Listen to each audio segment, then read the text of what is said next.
Hey guys, I'm Jara from Epic Style Diabolo, and today I'm going to be showing you two ways to accelerate your Diablo. This first thing isn't really a way, but it's a tip.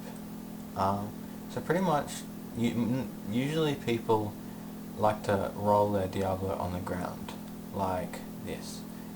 So they pretty much just roll it and then just start doing the Diablo. But this isn't the best way to do it. It's not really, it doesn't really look too good. So this other way, I recently learnt this and it's turned out really well for me. Pretty much you want to get your middle finger and pretty much twist the Diablo and let it roll off your middle finger like this. And then it'll keep on spinning around, and then you pretty much catch it in your sticks. So spin it off your finger and then catch it on your sticks. So that's pretty much it. The first thing you don't want to do is chuck it off to the side. So chuck it off to the, yeah. It needs to be like kind of controlled. You need to kind of twist your hand.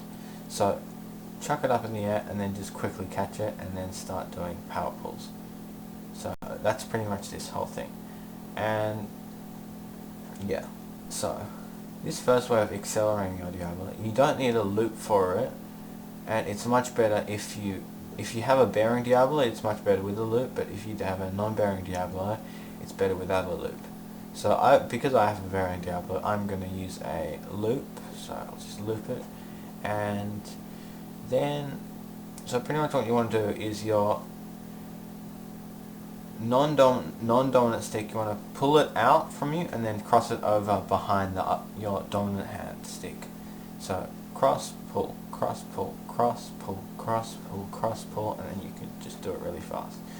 And this is the easiest way of accelerating our Diablo. As you can see, it's going pretty fast, and it helped me a lot. So this second way is pretty much what you want to do is you want to kind of chuck it up on your dominant side and catch it on your non-dominant side.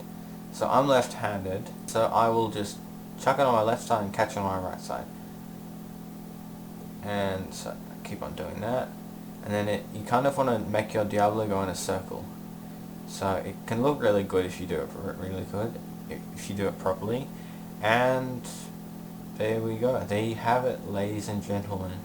That's pretty much all I wanted for this video, and if you like this video, please make sure to like and subscribe. It's free, and yeah, see you in the next video.